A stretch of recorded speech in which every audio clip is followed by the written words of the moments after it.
মদ্যপান, ধূমপান ও ড্রাগ সেবন স্বাস্থ্যের পক্ষে ক্ষতিকারক। এতে ক্যান্সার হয়।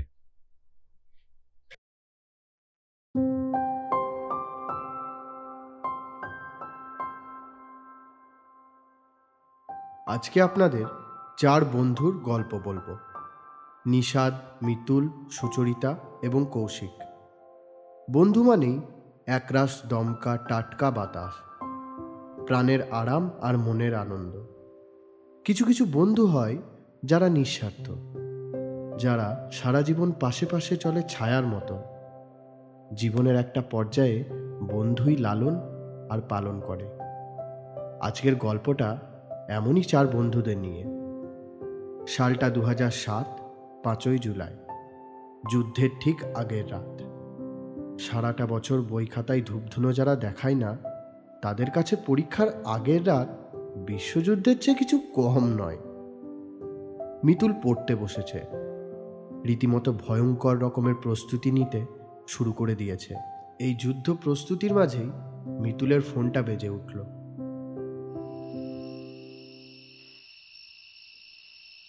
মৌর্যত্ব যুগকে অনেক ঐতিহাসিক অন্ধকার যুগ বলেছেন। মৌর্যত্ব যুগকে অনেক ঐতিহাসিক অন্ধকার যুগ বলেছেন। মৌর্যত্ব যুগকে অনেক ঐতিহাসিক অন্ধকার যুগ বলেছেন।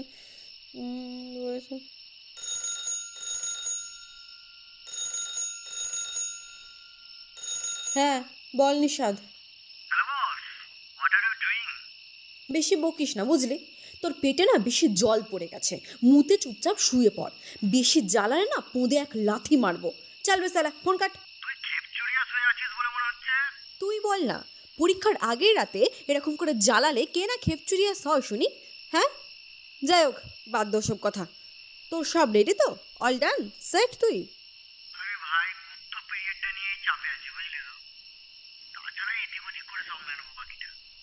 বাহ, খুব ভালো কথা। তোর সব কথা শেষ তো? চল এবার তাহলে ফোনটা কাটছি। কাটিস না, শুন শুন শুন, বলছি ওই বেড়াতে যাওয়ার প্ল্যান করছি বুঝলি। কৌশিক ম্যানেজ হয়ে গেছে, আর তুইও নিশ্চয়ই যাবি। তার বলতে, বাট হোয়াট অ্যাবাউট সুচরিতা? ওই শালা বিদ্যাসাগরের নাতনিকে নিয়ে তো যত চাপ। আরে ওকে ম্যানেজ করার মতো একটা প্ল্যান করেছি। And what's that?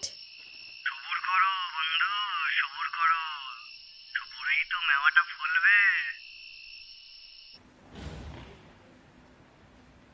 অবশেষে ওদের পরীক্ষা শেষ হলো। এখন ওদের শুধু খুশির আমেজ। ওরা চলল রা বাংলা, সবার চোখে মুখে আনন্দের প্লাবন। শুধু একজন ছাড়া। ওরা সব শিয়ালদা স্টেশনে কাঞ্চনকন্যাতে উঠে পড়েছে। মিতুলের কোনো দেখা নেই। পই পই করে বললাম, পই পই করে বললাম, মা জননী একটু জলদি আসবেন। কে শোনে কার কথা? না, ওনাকে তো দেরি করেই আসতে হবে। কৌশিক স্টেশনের একটা দোকান থেকে 2 প্যাকেট গোলফ্লেক লাইট কিনে এনে একটা এগিয়ে দিল নিষাদের দিকে। নে নে, একটু কুল হ। হট মারা, কি কুল হব? কি কুল হব বলতো? এবার যদি ট্রেনটা ছেড়ে দেয়, ট্রেনটা যদি একবার ছেড়ে দেয়, তাহলে পোঁদে না আছলা বাঁশ হয়ে যাবে। যাকগে, এটা এনে ভালো করলি, এটার খুব দরকার ছিল। দে তো।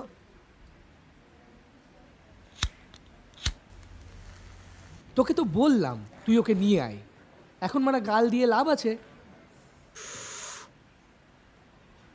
কি আর করবো ভাইয়া, সবার কপাল তো তোমার মতো নয় ভাই। তুমি আর সুচরিতা তো একে অপরের জন্য, আর এদিকে আমাকে দেখো। আরে আমাদের মধ্যে কিচ্ছু নেই। আর কথা এগোলো না। ট্রেন ছাড়ার ঠিক 3 মিনিট আগেই মিতুল এসে হাজির। এসে গেছি, এসে গেছি। নিশ্চয়ই খুব রাস্তায় জ্যাম ছিল, কিংবা বাবা যাওয়ার আগে একটু ঘ্যান ঘ্যান করছিল। কিরে, তাই তো? কথাটা বলেই মিতুলের ব্যাগপত্র নিয়ে নিষাদ ট্রেনে উঠে গেল। মিতুল কৌশিকের কানে ফিসফিস করে বলল, আবহাওয়া কেমন খারাপ খারাপ ঠেকছে। তাই তো মনে হচ্ছে, ঝড় বৃষ্টি হতে পারে উইথ বজ্রপাত। নে তাড়াতাড়ি চল। ট্রেনে মিতুল আর কৌশিক উঠতেই ট্রেনটা ছাড়ল। ট্রেনে সুচরিতাকে দেখে জড়িয়ে ধরল মিতুল। এতদিনে বিদ্যাসাগরের নাতনিকে দেখতে পেলাম। হ্যাঁ রে, পরীক্ষার বাইরে তো তুই দেখাই করতিস না, এত তোর পোঁদে পড়ার চাপ। আরে রাগিস না, তেমন নয়, তোদের মতো অত আমি পড়িনি। এই ঢ্যাম নামিটা না একদম মারবি না। তুই যা লিখেছিস তাতে আগুন লেগে গেছে রীতিমতো। এই দমকল ডাকতে হবে এবার। পরীক্ষা শেষে আর এসব বলে লাভ নেই মিতুল, এখন বরং চল তাড়াতাড়ি খেয়ে দিয়ে ঘুমিয়ে পড়ি, কাল সকাল সকাল ওঠা আছে। ট্রেন ছুটে চলেছে তার আপন চেনা ছন্দে। পাশ দিয়ে কত নাম না জানা শহর, গ্রাম পেরিয়ে চলেছে তার গন্তব্যে। ট্রেনের ভিতরে সবাই ঘুমিয়ে বিভোর হয়ে রয়েছে। কারোর কারোর নাক ডাকার যেন আওয়াজও কানে আসছে।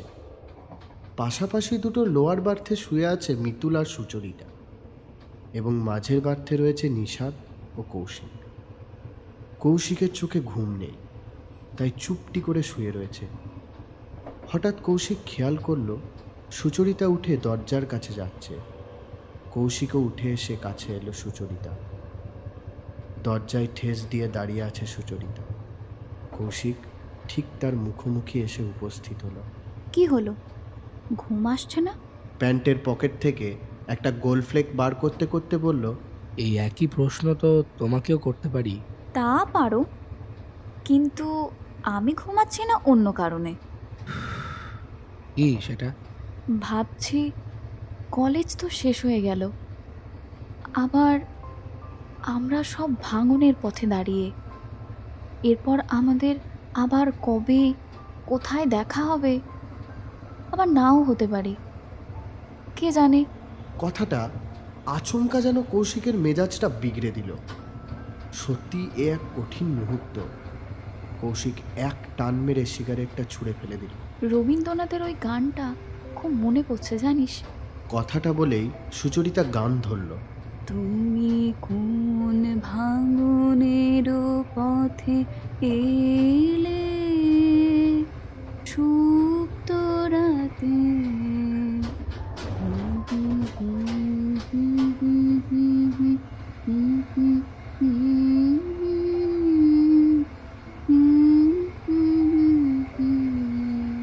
আমাদের হবে না, আমরা সব সময় দেখা করব, দেখবি সব আগের মতোই আছে।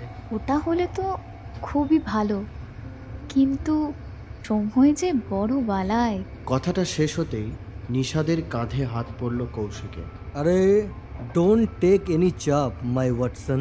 ইয়েস, উই বারবার মিট করব অ্যান্ড আড্ডা হবে চুটিয়ে। ট্রেনে সারা রাত গল্প করলো ওরা।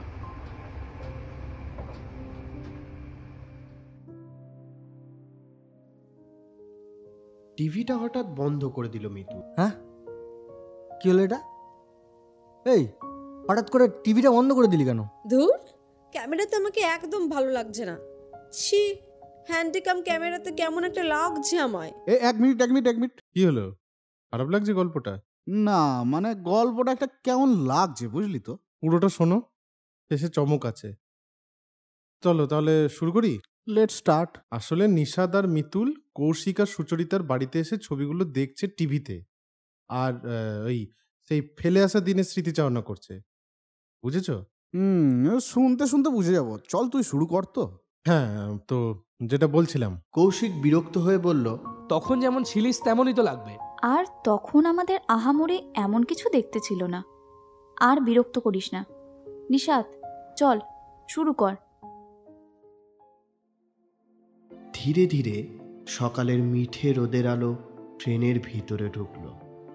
আনন্দে সবার মন মেতে উঠল। ট্রেন থেকে নেমেই সবাই স্টেশনের বাইরে চায়ের দোকানে চা খেল। হোটেলে ঢুকে ওরা রেডি হয়েই বেরিয়ে পড়ল আশপাশটা দেখতে। পাহাড় আর আশপাশের মনোরম পরিবেশের মধ্যে থেকে ওদের ট্রেন জার্নির সব ধকল যেন মুছে গেল।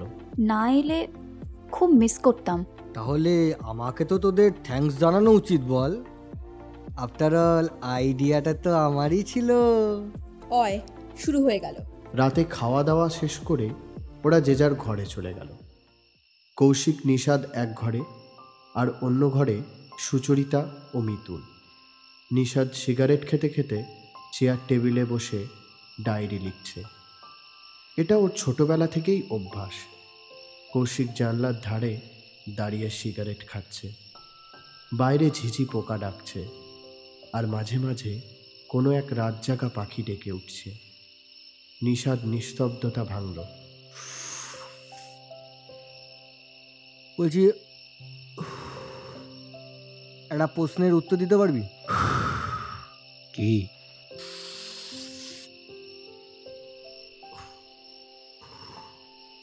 বলছি ভাই, বলছি প্রপোজ করবে নাকি সুচরিতাকে? দেখ, আর অপেক্ষা করিস না কিন্তু। কৌশিক সিগারেটের শেষ টানটা দিয়ে জানলা দিয়ে ছুঁড়ে ফেলে দিল। ধীরে ধীরে খাটের ওপর বসে নিষাদের টেবিল থেকে রামের বোতলটা নিয়ে নিজের গ্লাসে ঢালতে ঢালতে বলল, ও আমাকে কেন পাত্তা দেবে বলতো?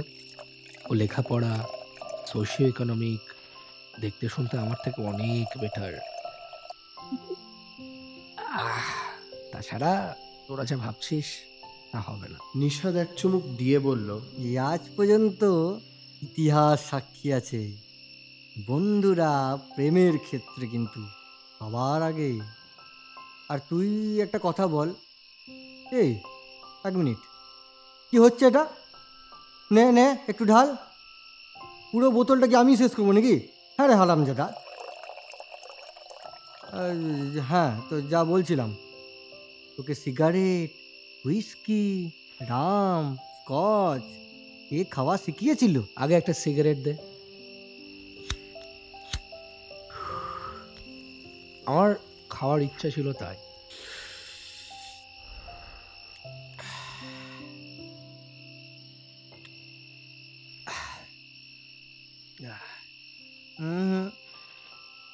নো নো, আমি ঠিক বুঝতে পেরেছিলাম তোমার মদ খাওয়ার শখ প্রচুর, তবে ওই ওদের সাহস ছিল না বলে তুমি বলতে পারছিলে না, তাই তো তোমাকে ধরাতে সাহায্য করলাম। তা সেটা যখন বুঝতে পেরেছিলাম, তখন এটা বুঝতে পারবো না, তাই কি হতে পারে? অন্য ঘরেও তখন একই টপিক, তবে এখানে ব্যাপারটা একটু আলাদা। মিতুল বাথরুম থেকে ফ্রেশ হয়ে বেরিয়ে দেখে সুচরিতা খাটে শুয়ে বই পড়ছে। মিতুল চুল আঁচড়াতে আঁচড়াতে বলল, তাহলে কালকেই বলবি তো? সুচরিতা উঠে বসে বইটা কোলের ওপর নামিয়ে রাখল। সাহস হচ্ছে না রে, যদিও শেষমেশ রেগে মেগে আমাদের বেড়ানোটা ভণ্ডুল করে দেয়। মিতুল এবার সুচরিতার কাছে এসে মুখোমুখি বসল। দেখ, ও কিন্তু বোঝে যে তুই ওর প্রতি দুর্বল, আর তাছাড়া পরিবেশেরও একটা প্রভাব থাকে। নিষাদ সব ব্যবস্থা করে রাখবে বলেছে, তোকেও তো চিন্তা করতে হবে না। ভয় করছে রে। ধুর পোড়ামুখী, যে এত ভালো পড়ায় সে প্রেমে খারাপ হবে কেন? আর তাছাড়াও অত ভাবিস না তুই। নিষাদ আর কাঞ্চনজঙ্ঘার ছবিটা দেখা এই মুহূর্তটা কোনোদিন ভুলবার নয়। সত্যি তাই, জীবনে প্রথমবারের মতো কাঞ্চনজঙ্ঘা দেখার আনন্দটাই আলাদা। আরে এটাই তো খুঁজছি। বলছি অত্রি, গল্পটা একটু বড় হয়ে যাচ্ছে না? হ্যাঁ জানি জানি, শোনো না, বুঝতে পারবে কেন এই সিনগুলো দরকার ছিল। হ্যাঁ, তো কি বলছিলাম জানো? হ্যাঁ, ওরা তো কাঞ্চনজঙ্ঘা দেখলো, সবাই খুবই রোমাঞ্চিত। ওদের মনে হলো ওদের ঘুরতে আসা সার্থক হয়েছে। রাতে ওদের হোটেলে বনফায়ারের আয়োজন করা হয়েছে। ওরা সবাই তার আনন্দ নিচ্ছে। ওরা যে হোটেলে উঠেছে সেখানকার বাকি সদস্যরাও উপস্থিত। গান বাজনা চলছে, গ্লাসে গ্লাসে একটু আধটু ঠুংঠাং ঠোকাঠুকির শব্দ হচ্ছে। কৌশিক আর সুচরিতার হাতেও স্কচের গ্লাস। মিতুল আর নিষাদ হাত ধরে নাচানাচি করছে দেখে সবার মধ্যে আনন্দ আরও বেড়ে যাচ্ছে। মাঝে মাঝে ট্যুরিস্টদের উল্লাসধ্বনি তার প্রমাণ দিচ্ছে। একটু দূরে দাঁড়িয়ে কৌশিক আর সুচরিতা। আমি জানতাম শালা নিষাদ মিঠুকে ভালোবাসে, কিন্তু তবু আমাদের সামনে ঢং করবে। মানাবেও কিন্তু, ওদের বিয়ে হয়ে যাক ঠাকুর করে। কথাটা বলতে বলতে সুচরিতা পেছিয়ে গেছিল, আর পায়ে পা লেগে পড়ে যেতে যাবে। আর দেখে দেখে সাবধানে চল। থ্যাঙ্কস রে, তুই কি এমনটাই? মানে টিভিতে কৌশিক আর সুচরিতার একসাথে ছবিটা দেখতেই, আরে এই ছবিটা কখন তুললি? তোরা তো তখন নাচতেই ব্যস্ত ছিলিস। কেন মামুনি, ভুলে যেও না কিন্তু, আমি না থাকলে তোমরা যে নষ্টামগুলো করছো সেগুলো করতে পারতে না। এটা আজীবনই সিক্রেট থাকবে। ওরা আবার ফিরে গেল অতীতের সেই দিনে। কৌশিকের প্রশ্নের উত্তরে সুচরিতা বলেছিল, তোর এই কেয়ারিং ব্যাপারটা আমার ভীষণ ভালো লাগে। আচ্ছা, আমরা যদি একসাথে জীবন কাটাই। কিন্তু আমি তো এখন বেকার, রোজগার পাতি সেরকম কিছুই নেই। আমি কি করে? আবেগে কোনো ডিসিশন নিস না। আজ বেকার বলে কি তুই আজীবন বেকার থাকবি? সুচরিতা কৌশিকের হাতটা চেপে ধরে বলল, আমি আছি তো। জীবনের যা কিছু প্রবলেম হয় সব না হয় একসাথে ফেস করব। কৌশিক চুপ, কি বলবে ভেবে পাচ্ছে না সে। অবশেষে, সত্যি করে বল, পারবি তো পাশে থাকতে? হাতের উপর হাত রাখা কিন্তু সহজ নয়, সারা জীবন পাশে থাকাও সহজ নয়। আর বল থেকে বলো বলাতেও মনে জোর লাগে। পারবে? সুচরিতা কৌশিকের হাতটা ছাড়িয়ে কৌশিককে জড়িয়ে ধরল। এটা যে নিষাদ ও মিতুল খেয়াল করেছে সেটা ওরা বুঝতে পারেনি। নিষাদ একটা সিটি দিতেই ওদের হুঁশ ফিরেছিল। ওরে কাকা, সাবাস সাবাস, টুরুলাম। যাকে ঠাকুর ঠাকুর করে শেষ পর্যন্ত দুজন দুজনকে সাবস্ক্রাইব করলো। আগেই বলেছি, বন্ধুরা সব পারে। মিতুল আর নিষাদ নিজের উদ্যোগে দুই পরিবারকে রাজি করিয়েছিল পরবর্তী সময়ে।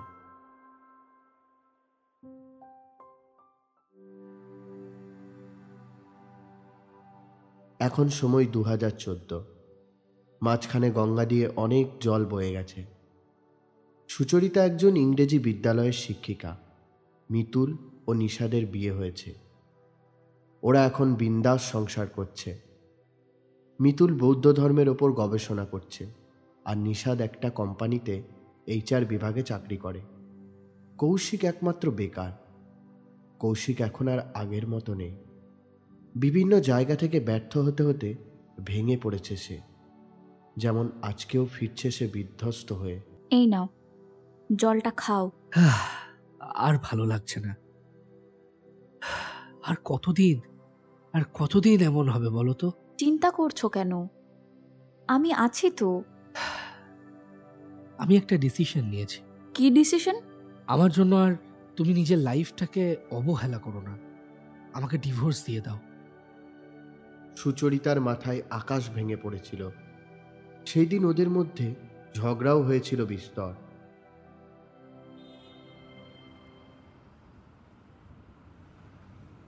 পরের দিন সকালে বাড়ির একটা কাজে বেরিয়েছিল সুচরিতা। রাস্তায় মিতুলের সঙ্গে দেখা। আর নিজেকে সামলাতে পারেনি সেদিন সুচরিতা। কি বলছিস তুই? কৌশিক বলেছে এ কথা? তাছাড়া আর কে? মনে হয় আমাদের আর বেশি দিন একসাথে থাকা হবে না।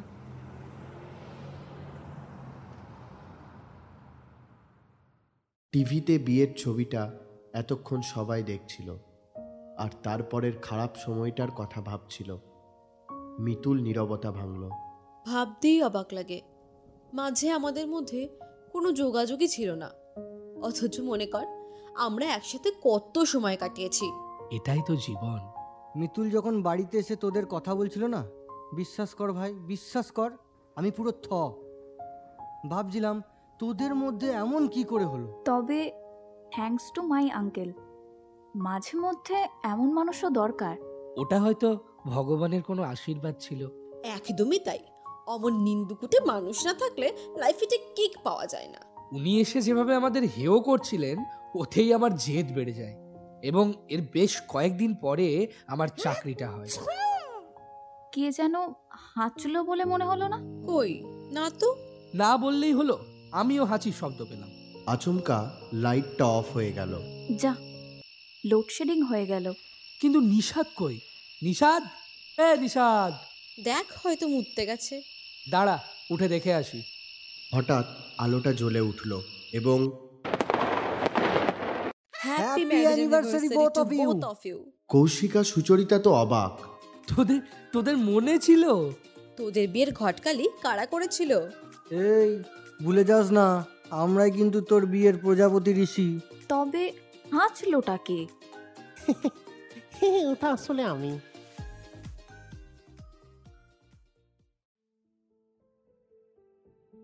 একটু পিছিয়ে যায়। একবার এই কাকা আচমকা বাড়িতে এসে হাজির হয়েছিলেন। ভূত দেখার মতোই অবাক হয়েছিল কৌশিক আর সুচরিতা। তুমি হঠাৎ কি মনে করে? কাকাকে ভিতরে আমন্ত্রণ জানানোর আগেই ঘরের মধ্যে ঢুকে সোফাতে বসে পড়েছিলেন তিনি।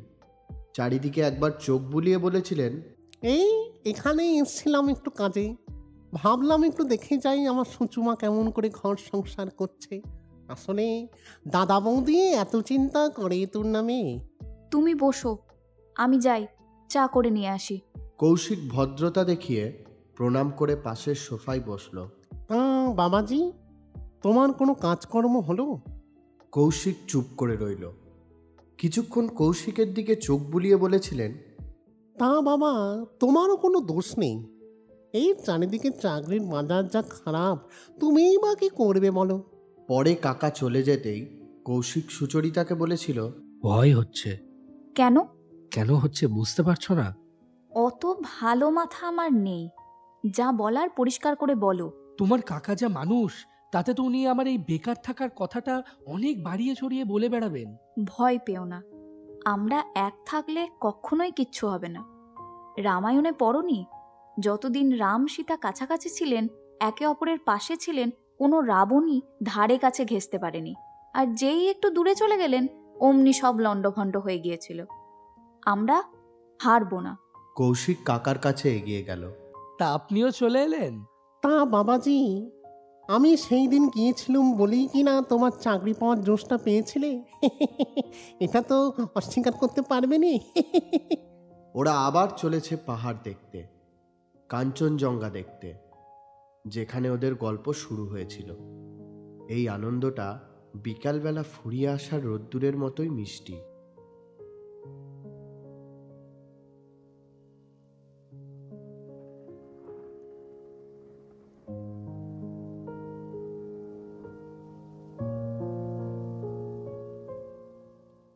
বেশ ভালোই গল্পটা, বুঝলি তো। তাহলে কাকে কোন ক্যারেক্টারটা দিবি ডিসাইড করেছিস কিছু? তাহলে অত্রির গল্পটা হচ্ছে, কে কোন ক্যারেক্টারগুলো করছে তাহলে ওদের সাথে একটু কথা বলে নিতে হবে। কথক করবে অর্পণ, কৌশিক সঙ্গম, সুচরিতা অর্পিতা, নিশাত সৌভিক, মিতুল সৌমি, কাকাটা আমি করে দেবো।